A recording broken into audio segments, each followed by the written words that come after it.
And three, two, and one. If you had to describe your personality using only three emojis, what would they be and why? Who knows what the emojis are called? We need like little placards. Or maybe I'll put them Like, on the screen as graphics. yeah, I'm sure. I might. You might. I mean, you could It's with all possible. that extra time you have. Yeah, we could do that. I mean, okay, three emojis for me. Three emojis. Well, definitely the laughing one, and Mm. preferably like the sideways laughing one that's like this.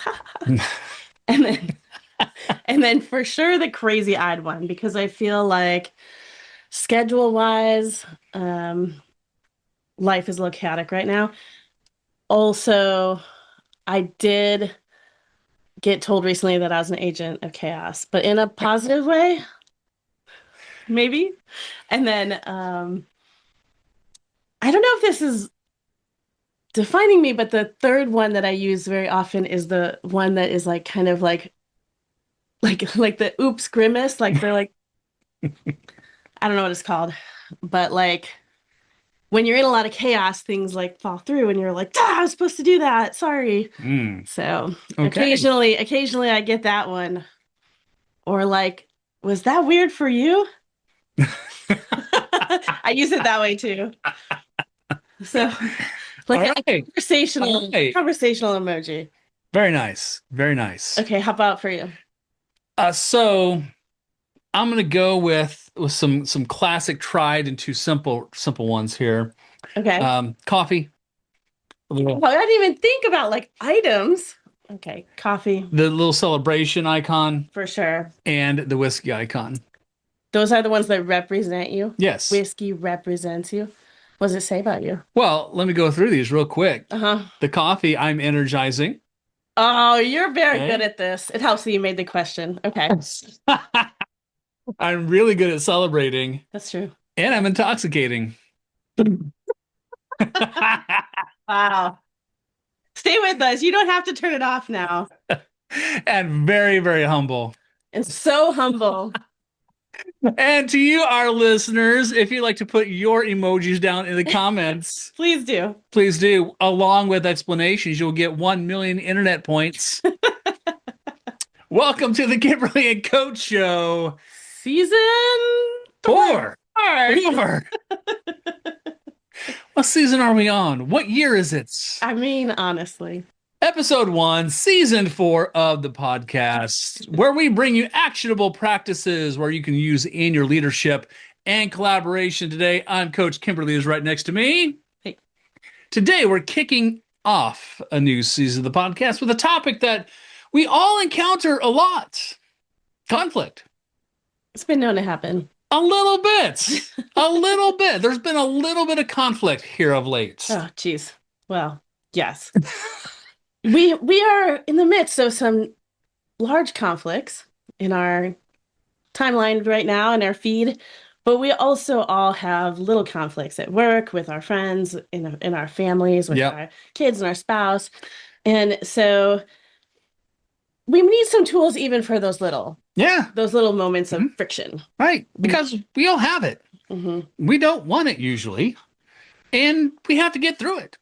It's true. So, just like we all have a favorite flavor of pasta sauce, right? Like some people like marinara, some people like Alfredo sauce, very specific. Some people like Parmesan, Vodka sauce. vodka sauce, very specific here. Tasty. The very specific things today. We all have a preference around how we like to resolve conflicts. We do. Ah, Now, this part of conflict resolution comes actually out of Enneagram teaching, but you don't have to be deep in the Enneagram to be able to use this. So even when we are working with clients who aren't using Enneagram as a tool, we often bring out the conflict resolution styles from Enneagram work. So if you're interested in hearing more about the Enneagram, throw a comment below. We're not going to make this episode about the Enneagram, but this is one of the fascinating tools if you're overlapping your team dynamics with Enneagram. yeah. So inside of this thought process, the idea is that there are 3 different conflict resolution styles. And you often are going to try to resolve conflict with your style because that is your preference, right? But the person that you are in conflict with may or may not actually share your conflict resolution style. And so when people start to look at all three styles and be fluent in all three styles, it Hmm. can be wildly helpful in getting unstuck with a colleague or with any person that you're in relationship with. True. So let's kick it off with the first one. Emotional realism. Emotional realness is the phrase they use in Enneagram world. I've heard it both ways. So for emotional realness, these individuals, if this is their conflict resolution style, will not feel that the conflict is resolved until you have fully heard and listened to and understand the emotional experience that they had in the whatever the conflict is. So we're thinking about phrases like, I don't think you understand how scary that was for me, Hmm. or I need you to know that that felt very disrespectful for me. This is how I was experiencing this. This is how it felt in my body. This is how my emotions were riled up. They can be very intense in telling you about it. And what they need is for you to understand and show in some kind of way that you understand what was happening for them. Hmm. And so it's like these are the people that have to kind of like be a little that sometimes are a little like yelly and like people who don't like emotional realness, they'll be like, you're being kind of intense right now. Or like, could you just calm down? And of course, that never actually calms anyone down. That always helps. But It never helps. Don't ever say that. and Okay. people sometimes when someone's being very intense or they're talking about their feelings and that person they're talking to is not comfortable with feelings and emotions, then they will try to rush them out of it Hmm. and like Hmm. move into a different style. And then that will make the person feel that you don't care enough to like hear them and listen to them. You didn't want to hear what they were trying to express. You're trying to just get out of this without understanding. And so if this person has this style and you don't listen well, it will be very hard to resolve the conflict. Okay. Okay. So the next style is one that is a little interesting to say, but it's competency. Okay, so tell us about competency. So competency is that when we have dissected the problem, we know what went wrong. Because inside of every conflict, there is some kind of source, right? And we've talked about that in previous episodes. There's two primary types of conflict. But we, at the end of the day, we know what went wrong and we know how to avoid this in the future. This is probably the most common kind of conflict resolution that we find in the corporate sphere, Yes, right? sometimes it's the only kind that is Yeah. relationally allowed. Hmm. Um, And if you are so we do in our business pre-legal mediation. And so a lot of what we're doing is trying to document the competency that we're moving into.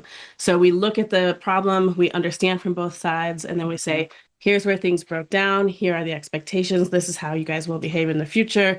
These are what we're agreeing to. And we're writing it down and we're documenting that. And then that's the expectation going forward.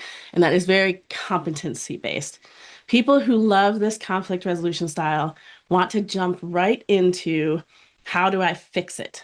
So they will go, they want to understand what went wrong, and then here's what I'm going to do to fix it. Here's how this is not going to happen in the future. They're looking for breakdowns in the system or breakdowns in the relational expectations so that they can make it right and move past it. They want to just like make a plan and then get on with life, right? Right. For people with this conflict resolution style, they will not feel resolved until they feel like you know how you will not do that again. Hmm. They want a plan. They want to know that you have an intention and a plan to move forward in a different kind of way. Yeah. Got it. Got it. And the last one is my favorite, positive outlook. Now, positive outlook is the part of a conflict resolution where you get into how this helped us, how our relationship can actually be stronger because of the conflict, or moving into like a better experience with that person. And this is the one that is least used in corporate spaces. Mm, Because what happens is you end up having a hard conversation. There's maybe a boss or a mediator involved. And then you document the competency steps. And once you've done that, you just move on. The meeting is adjourned. Everybody writes down what they're going to do. And then from there, you you just don't have anything positive with that person.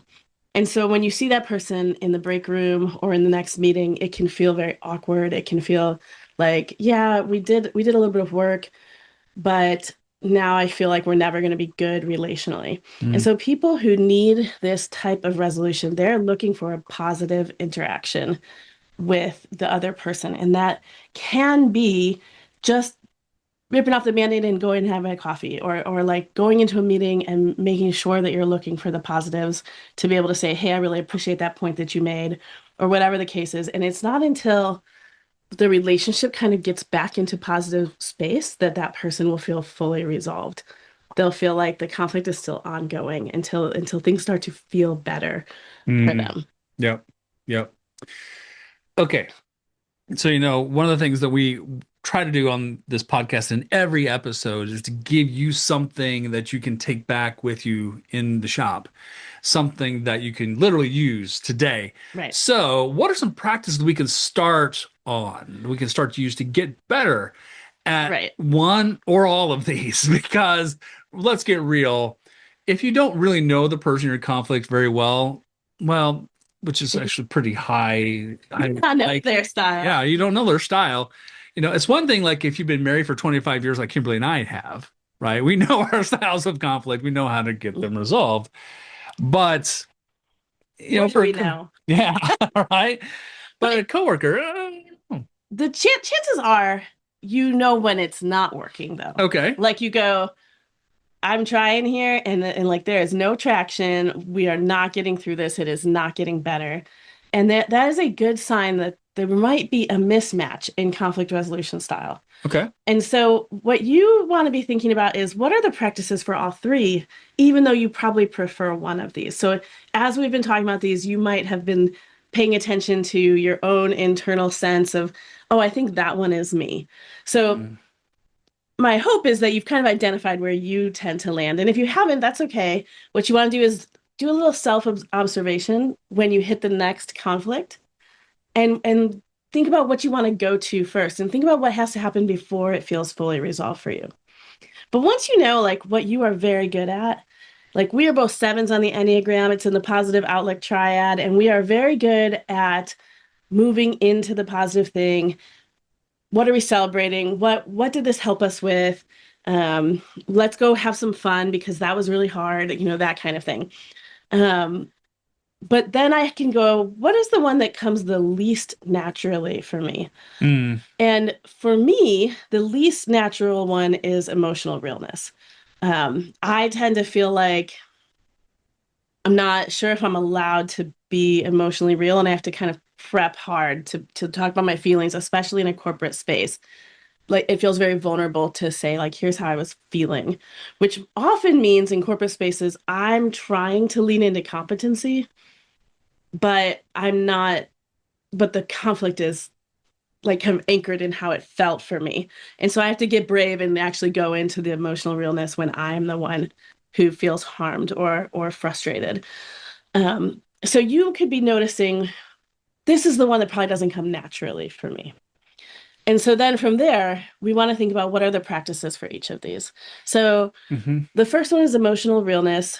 What is a practice that you would use to lean in more for emotional realness?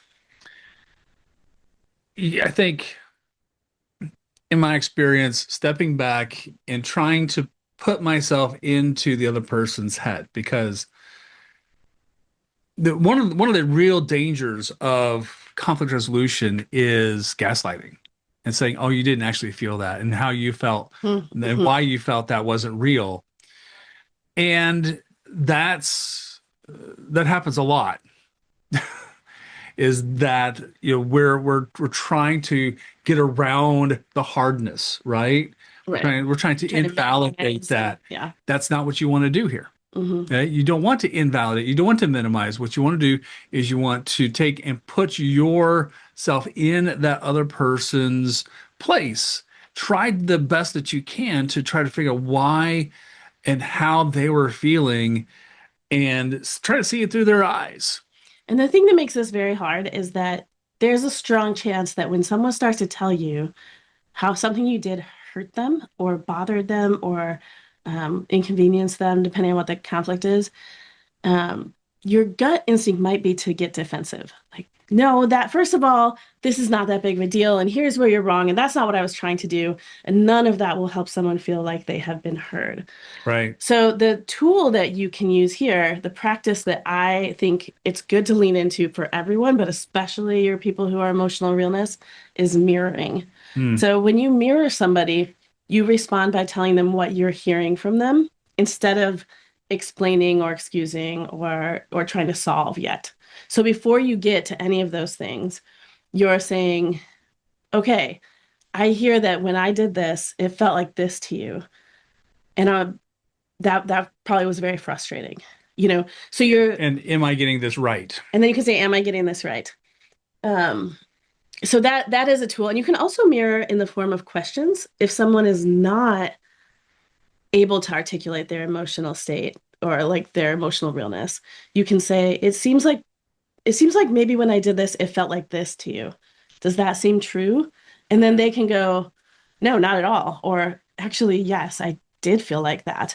And you can actually talk about and acknowledge that was probably a hard moment for them before you get into solving. So that's the practice for emotional realness. Yeah. Right on. Right on. Now, once you've done that, you want to go into competency. Problems are not solved long term if all you do is acknowledge emotion, because you have no plan to make it not that. And sometimes the solution is, that was accidental or it couldn't be helped, but I'm so sorry that happened. And there's not a systematic problem that you need to change. So this might be a short part of conflict resolution. Right. But often there is an expectation that's misaligned, or there is a problem in the process that you are trying to work through that does need some creative problem solving. For sure. There oftentimes is something that's happening inside of the system that you are living in, especially in corporations, especially in organizations, that might actually lean towards a particular kind of conflict. And especially when we have opposing expectations and what we are expecting to happen. And so finding out where the mechanics are, the organization says one thing and the operation is different and in opposition to that. That's a problem, right? Because you're saying the organization says, well, this is where we stand, but this is what we did. That's a competency issue. That is a mechanical problem that you got to step up to the plate and figure out how do you solve that. Sure. So the practice here is asking really good questions about, where did things go sideways in this interaction?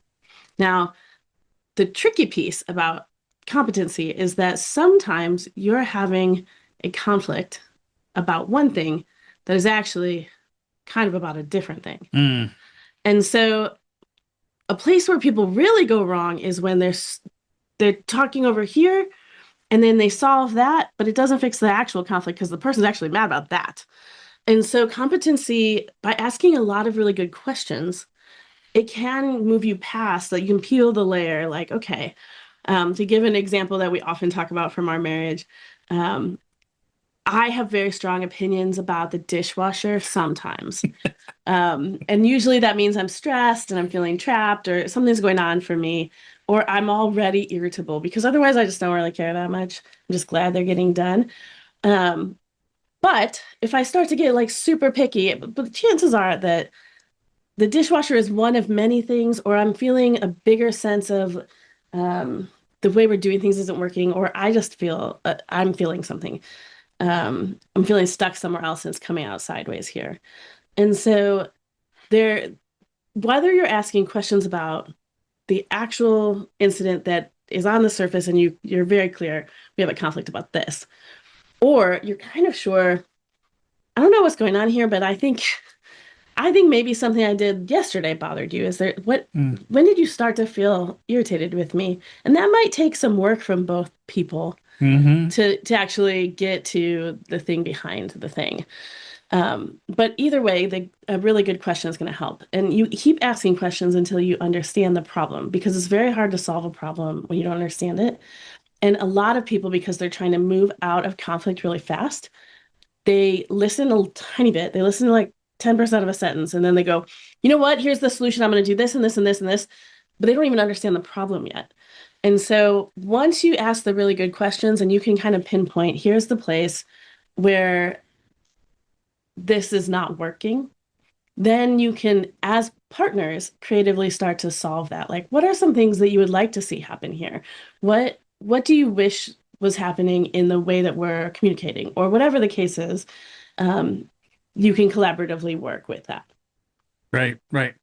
How about positive outlook, though? Kind of practice can we take away from that? I think having those points of, let's figure out, let's fix it, let's figure out, okay. Also holding ourselves lightly in that, I think too, I think is a critical point, because we don't necessarily know how we're coming across to the other person. We don't necessarily know if we are the problem, because sometimes we are.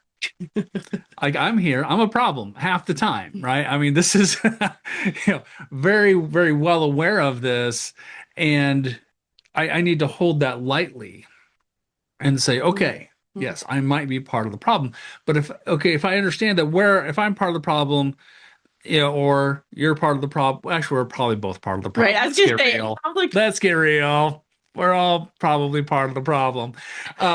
it's often true. Not always true, Not but always. often true. But then, what kind of positive interaction can we then start to maybe move into, right? So let's for us, it's usually having drinks on the porch, Hmm. right? Yeah. Uh, but if I'm in a corporate setting, I maybe can't go Unless out on the, that's unless I have a porch and I work at a bar. I don't know. Um, but No, but looking for an opportunity to have a positive interaction and have it soon. Don't let it fester and sit, mm, because you want to get back to good and for that person to kind of feel the energy that you have gotten back to good. And this does require, first of all, if you are the person who brought this conflict to the table and who felt harmed, to get back to good, you have to let it go now that you have found the solution. mhm. And so you have to be willing to go like, I'm going to actually reinvest in this relationship. And so when you do that, you also, your energy towards that person is changing. So whether or not you are the person that was harmed or the person who caused harm, or it was a both and, the choice to invest back into relationship often looks like, let's have a coffee, or when the next opportunity you have to work with that person, you really are looking for positive things to bring out, like, hey, I really appreciate this. You're willing to, amplify their voice, or whatever the thing that would feel positive. But these are often points of connection. So you're trying to make this person understand that you still want to be connected to them so that you can move forward well. Right, right. Yeah, I think taking that next step up, and sometimes again, that means holding your part, and sometimes it means holding that part of you that was hurt lightly, Hmm. right? Yeah. And saying, okay, yes, this hurt, right? I think we have to be emotionally real with ourselves too Yeah. about this. And we also have to be willing to take that next small risk. Yeah. Now, sometimes it doesn't go well. That is true. Okay. Sometimes in conflict, sometimes there has to be a separation of ways. And sometimes that is the full resolution. Right. Yeah. But if that's not, if there doesn't have to be that kind of full resolution to that, maybe the full resolution looks like, I'm going to take that next step up. I'm going to take that next risk and reach out. Right. And it doesn't have to be a big thing. Yeah. It doesn't have to be a grand gesture. We definitely see in corporate spaces, especially, that sometimes one of the people involved in the conflict will not move does not have a desire to move back into good relationship. And at that point, all you can do is the competency piece. You don't get the positive outlook because they're not having it. And you can't make someone decide they enjoy working with someone else, you know? And that is unfortunate when that happens because it actually means the conflict is not resolved. So you've put some things in place to stop it from happening, but the conflict is not resolved and it will continue to cause problems until one of those people leaves or one of those people has a change of heart. But it is very rare that we want a conflict to end in a separation of ways. We're talking someone got fired or somebody quit or there's a divorce or a kid has gone no contact with their parents. Like these are not things that we want. We want to stay in relationship with most of our people. And so if we are engaged in relationship highly enough that we care about resolving the conflict, then you probably want to move back into positive outlook, which means you can't nurse your resentment and punish that person after you've come to the table with the emotional realness and the competency. You want to move back towards good. And it doesn't mean there's a silver bullet that if you say like, hey, I like your hair today, that therefore everything's going to feel good, you know? And sometimes people really try to bypass with some kind of positive outlook and they just want to go like I think about parents who have like a meltdown with their kids and then the next day they take them shopping like, oh, let's go have ice cream and I'll buy you an outfit. But they didn't really say they're sorry for the problem that they caused when they were dysregulated. So we don't want to do that. We want to actually have gone through the realness and the competency, but then we want to invest back in so that whatever length of time that we're going to be relating with this person is stays good. Yeah. All right. I think that's our time for today. Before we go, there's a little announcement buried in this podcast. And that is that if you are in Austin, we are doing a collaboration breakfast club every third Thursday this year at Dwell Co-working, and it's rotating from like south to central to north locations. And so if you're interested in that, you can find information for that, and we'll put put a link down here somewhere in the show notes for the Eventbrite if you're interested. Ben makes world-class breakfast tacos. And so we do that. That's me. I'm Ben, by the way. Coach. For those of you who don't know my actual name. I don't call him Coach. like the vast majority of the world. Right? Anyway, Coach makes really wonderful tacos. We network, we talk to each other, we have conversation, and then we move into one of the topics for team dynamics, culture, or leadership. And then we talk about those things. So this was actually the topic for our first Collaboration Breakfast Club in January. Yep. The Collaboration Breakfast Club in February will be on Thursday, the 19th at Dwell Mueller. And so if you're interested in joining us in person, we'll be doing that every month. But if you can't join us in person on any one of those, but you would still like to be part of the conversation, we will do a podcast for every Collaboration Breakfast Club so you can keep up with the conversational practices that we're talking about to level up your leadership and culture. Even if you're in, like, say, New Zealand, sure, or Australia, or India, or anywhere in the world, you can come along. We can't get the taco to you, sadly, through this. Alas. But you can come along for the conversation. Right on. Well, dear listener, thanks for tuning in to the Kimberly and Coach Show, where we endorse going to over 30 raves, where the drug of choice is ibuprofen, and where they kick you out by 9 p.m. We definitely did that for Ben's birthday. We'll see you next time. Cheers.